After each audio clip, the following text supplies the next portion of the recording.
우리가 이 폭염을 얘기 아니할 수 없을 것 같습니다.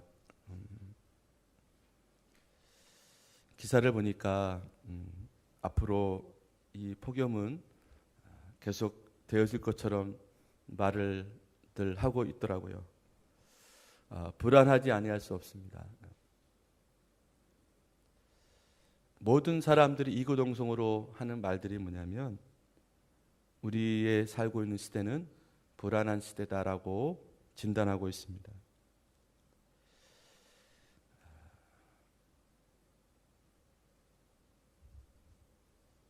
예전에 비해서는 분명히 우리가 잘 살고 있는데 모든 것이 시스템들도 좋아지고 있는데 오히려 우리는 더 불안해지고 있습니다. 학생은 학생대로, 작년은 작년대로, 노년은 노년대로 다 모두가 정말 불안하게 살아가고 있는 그런 현실이 아닐 수 없습니다. 자, 여러분, 이런 시대에 우리가 어떻게 살아야 될까요?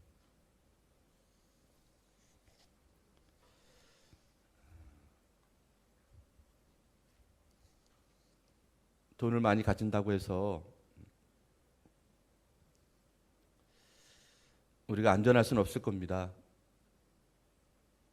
가질수록 높을수록 넓을수록 우리는 점점 더 불안해져 갈 수밖에 없을 겁니다.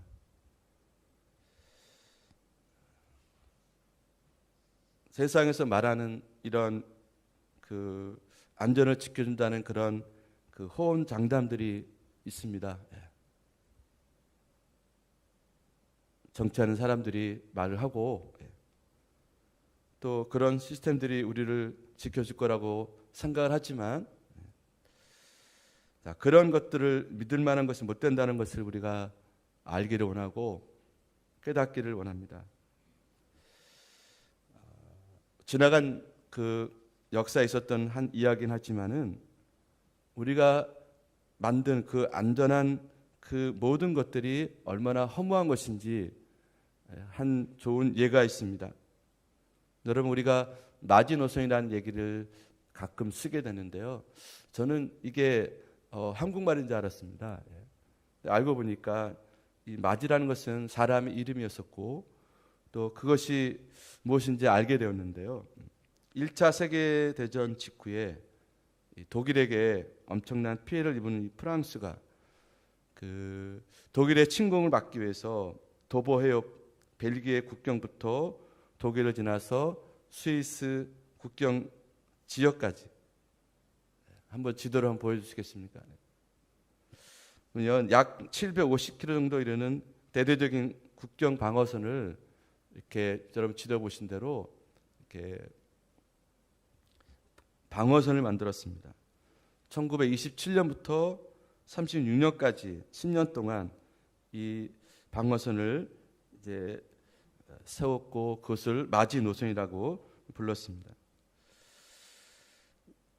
자, 이렇게 그 요새를 만들고 또 이것을 인간적으로 기술적으로 다 집약해서 지리와 지형을 잘 이용해서 이런 지하 설비와 대전차 방어 시설, 그다음에 최신식 무기들을 갖추어서 이 난공불락의 요새라고 불리기에 충분했던 것입니다. 그래서 프랑스는 아무도 이 선을 넘을 수 없을 것이다 라고 장담을 했다고 합니다. 근데 그러나 1940년 5월 독일이 기갑부대의 전격적인 기습 작전으로 여러분 아까 지도를 보셨던 이 마지노선은 허무하게 쉽게 무너지고 말았습니다. 여러분 어디 그것뿐입니까? 우리나라에도 과거에 어떤 대통령이 궁정동에 안가를 만들었습니다. 안가는 뭐냐면 안전한 가옥이에요.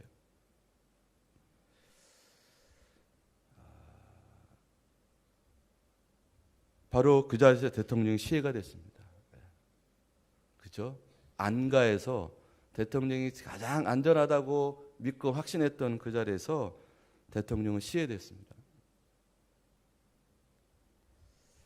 자, 여러분, 우리가 생각하고 우리가 만들고 우리가 계획한 이런 모든 안전장치는 이렇게 허무하게 끝날 수 있고 무너질 수밖에 없다는 것을 몇 가지 예를 통해서 우리는 확인할 수 있었습니다.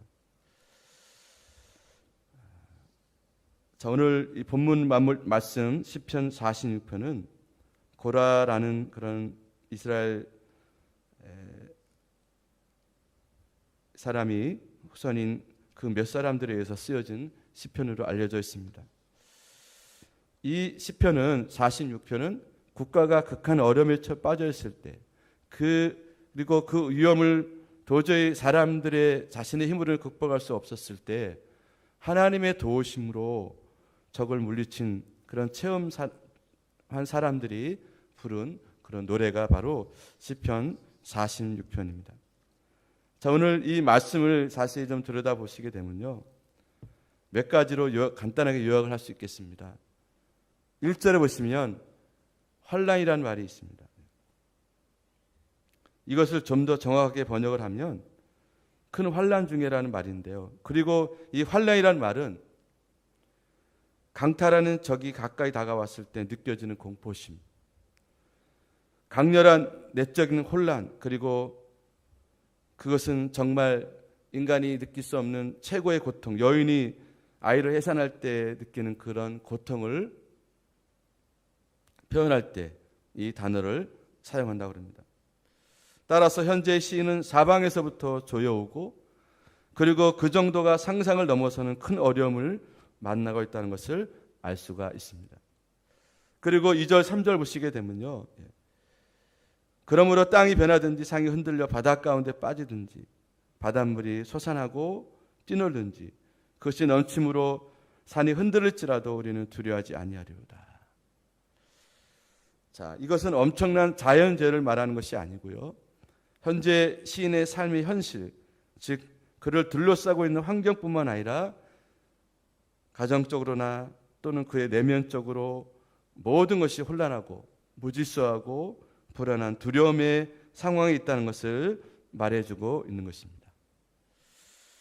자, 적군들이 성을 둘러싸고 있어서 신량을 조달할 수 없을 만큼 그런 굶어 죽을 수밖에 없는 상황에 놓여져 있을 때 이들이 느껴지는 그런 어려움, 괴로움, 힘듦, 이런 것들이 잘 표현되고 있습니다.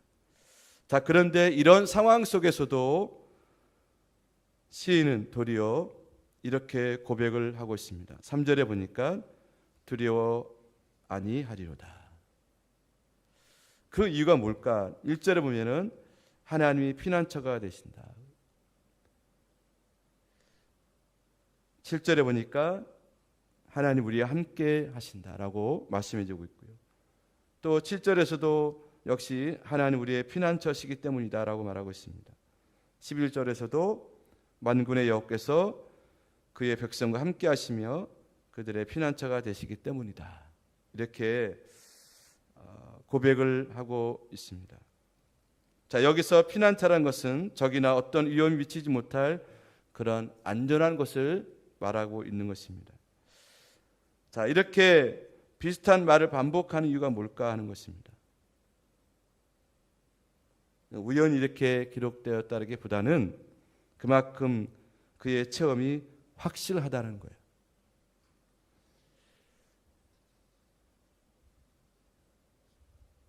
아까 말씀드린 대로 적국이 이스라엘 공격해서 포위하고 있는 그런 상황에서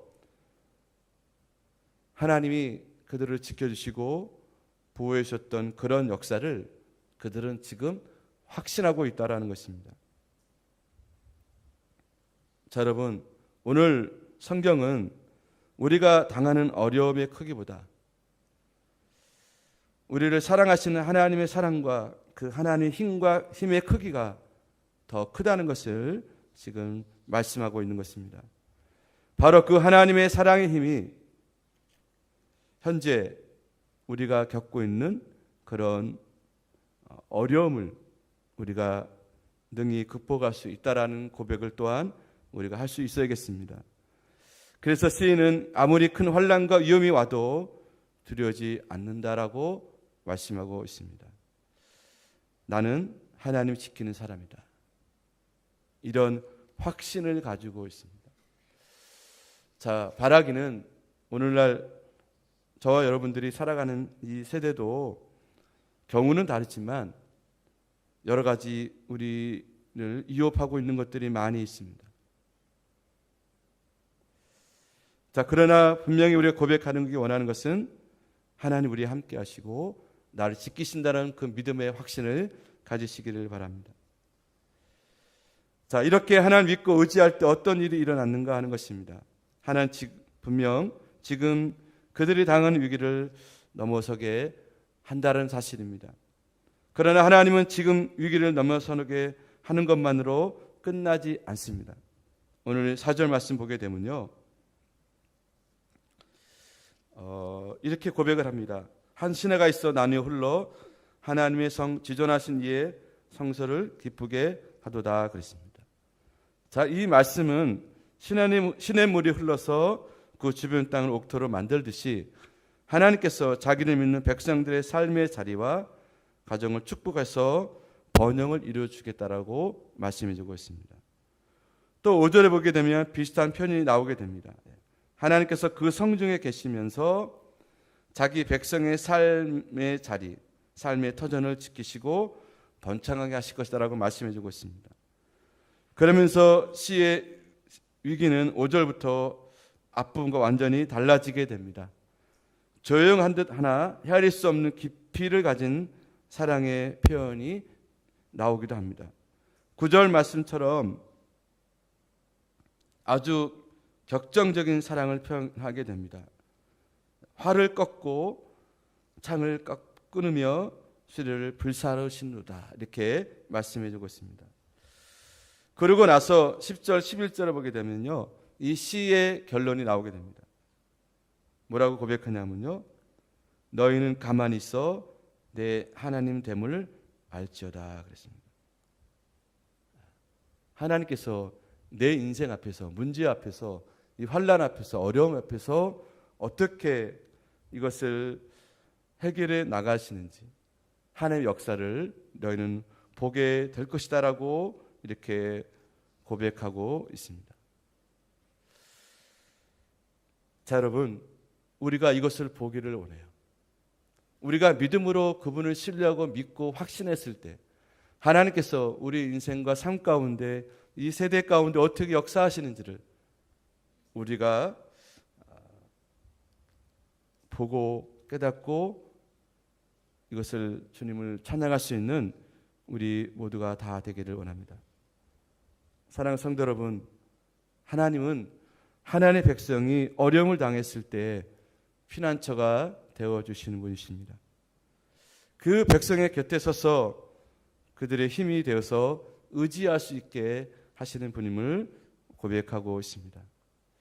자, 여러분 정말 여러분에게서 하나님은 어떤 분이십니까?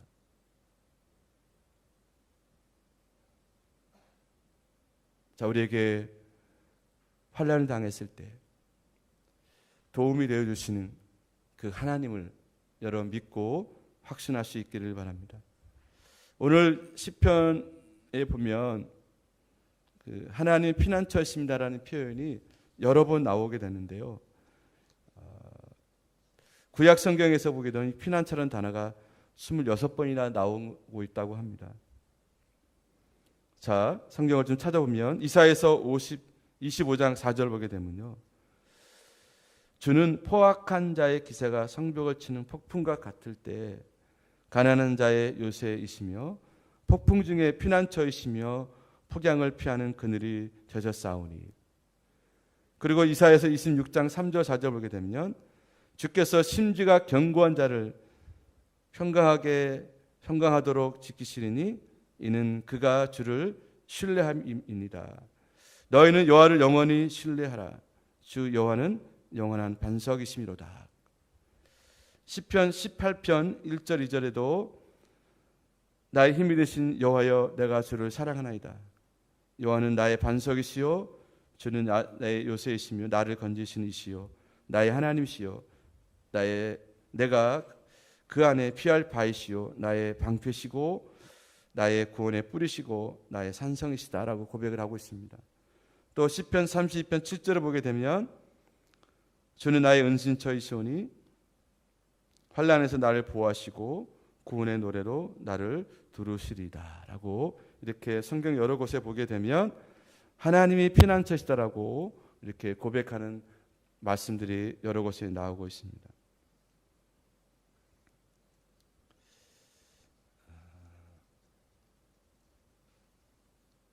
어저께 저희 교회 산악회가 있어서 한 달에 한 번씩 산에 갔는데요.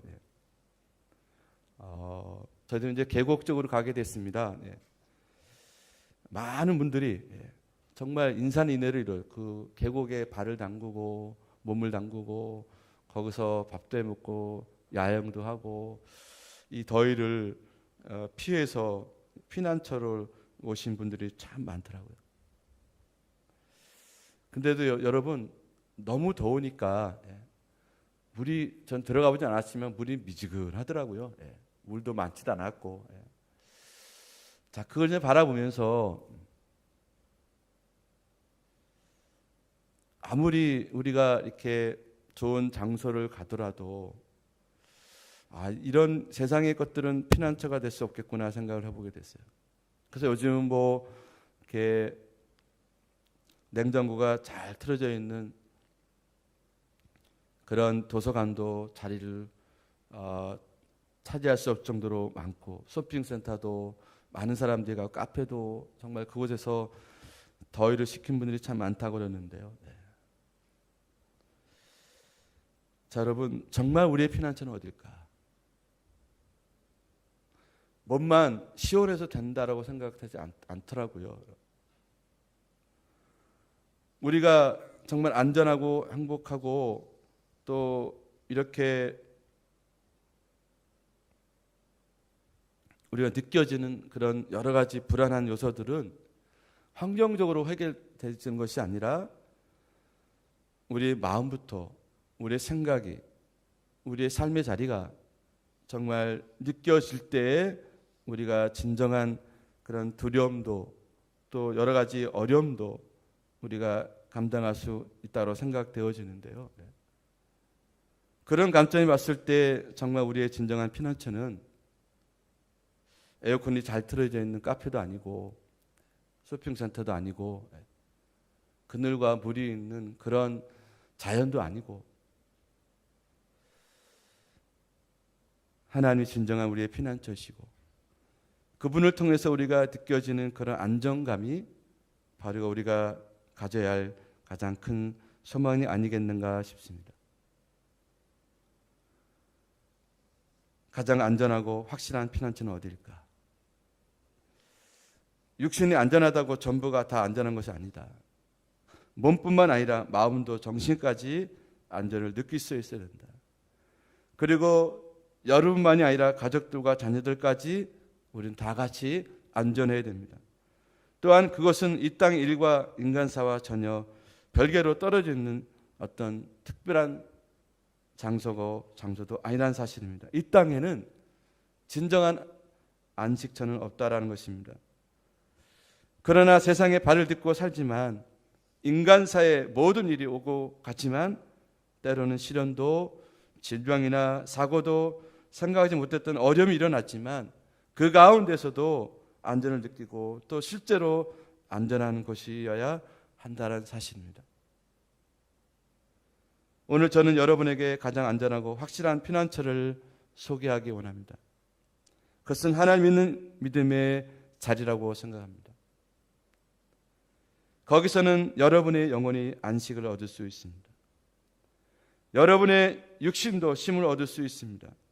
여러분의 가족들과 자녀들과 모두가 보호를 받을 수 있습니다. 또한 여러분에게 다가오는 여러분의 문제들, 난관들, 시련들, 아픔들 그리고 인생의 여러 가지 도전들을 이길 수 있는 힘을 얻을 수 있습니다. 여러분이 손가락 하나 까딱할 수 없는 가운데 있다 그러면 손 하나 대지 않고도 그것을 뛰어넘을 수 있게 만드신 분이 바로 하나님이십니다. 그러므로 우리는 오늘 시편에 나온 이 시편의 시인처럼 우리 하나님을 의지하고 더욱더 확신할 수 있기를 바랍니다. 하나님 여러분의 피난처로 삼을 수 없는 것이 많은 미지, 불안 그리고 위험에 도사린 여러분의 삶이 안전할 뿐 아니라 더욱 풍성하게 되는 은혜를 누릴 수 있기를 바랍니다. 오늘 지금 마음속에 모든 두려움, 염려, 근심, 걱정을 오늘 시인의 고백처럼 요동하지 않는 그 믿음의 법칙을 가지고 물리쳐 승리하시길 바랍니다. 아들을 아낌없이 내어주시니까 어찌 그 아들과 함께 모든 것을 은사로 주지 않겠느냐라고 성경을 말씀해주고 있습니다. 시편 40편 11절에 내 영혼아 내가 어찌하여 낙심하며 어찌해서 내 속에서 불안해하는가라고 말씀하면서 너는 하나님께 소망을 두라고 말씀해주고 있습니다. 나는 그가 나타나 도우심으로 말미암아 내 하나님을 여전히 찬송하리로다 이렇게 다윗은 고백을 했습니다. 사랑하는 성도 여러분, 우리가 느껴지는 이 폭염, 여러분이 느끼고 있는 어려움, 불안한 이 모든 것도 우리가 하나님을 신뢰함으로 우리는 여전히 주님을 다윗처럼 찬송할 수 있기를 원합니다. 자, 여러분, 신앙생활은 뭘까요? 자, 그것은 내 생각, 내 주장, 내 원함에 하나님을 끌어들이는 것이 아니라 하나님의 말씀과 원하심 앞에 내 생각과 내 주장을 맞춰 나가는 것입니다. 전적으로 하나님의 주권에 나를 맡기고 살아가는 것이 바로 신앙생활입니다. 내가 이해되지 않는 문제가 있을 때에도 원치 않는 환난 가운데 있을 때라도 전적으로 신뢰하며 나아가는 것입니다. 하나님 우리에게 어쩌면 묻고 계실지 모르겠습니다.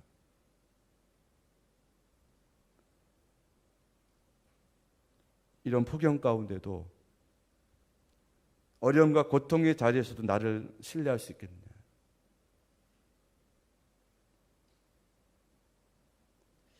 어떤 형편에서도 주의 말씀 안에서 믿음이 꽉 차서 하나님 나의 피난처이십니다 라는 고백하는 우리 모두가 되어줬으면 좋겠습니다. 자, 여러분, 아파도 말씀드린 것처럼 지금은 물질적으로, 환경적으로 사회 안정망도 많이 구축되고 확충된 것 같은데 우리는 더 불안해져 가고 있습니다.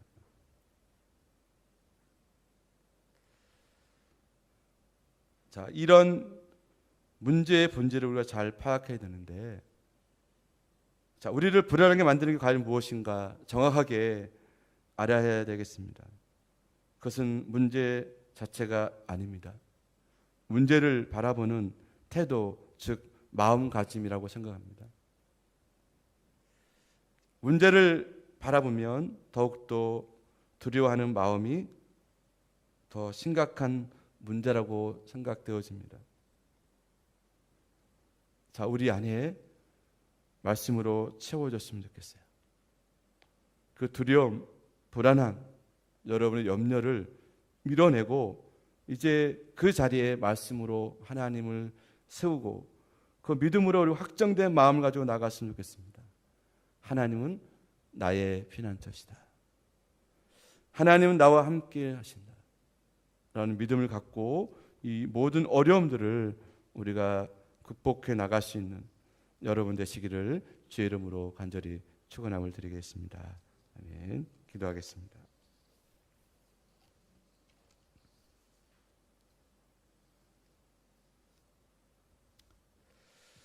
하나님, 오늘 우리가 사는 이 세상은 불안한 요소가 너무나 많습니다. 이 더위가 언제 끝날 것인가? 또 내년에도 또 찾아올 것인가? 또한 아버지 하나님, 우리가 경제적으로 지금 어려운 시대를 살아가면서 느껴지는 불안이 있습니다. 우리 자녀들을 키우면서 이 아이들이 과연 행복한 세상을 살 수 있을까라는 그런 두려움이 우리 가운데 있습니다.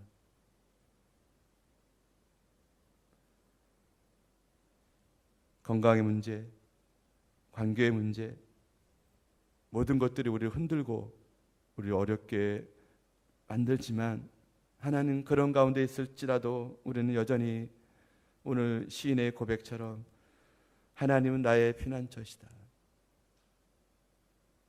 라는 믿음의 고백을 가지고 나아가기 원합니다. 오늘 주신 말씀처럼 만군의 여호와께서 우리와 함께 하시니 하나님 나의 피난처시다라고 우리가 고백하며 고백하기를 원합니다. 그래서 하나님, 내가 하신 일들은 아무것도 없지만 하나님께서 행하심으로 말미암아 하나님을 알 수 있는 저희들 되기를 원합니다. 하나님, 오늘 일부 예배 드리는 모든 성도들 마음의 평강을 주시고 소망을 주시고 또 하나님 믿음의 능력을 소유하며 이 더위도 환경도 등이 이겨나갈 수 있는 사랑하는 성도들 다 되게 해 주시옵소서. 예수님 이름으로 기도 올려옵나이다. 아멘.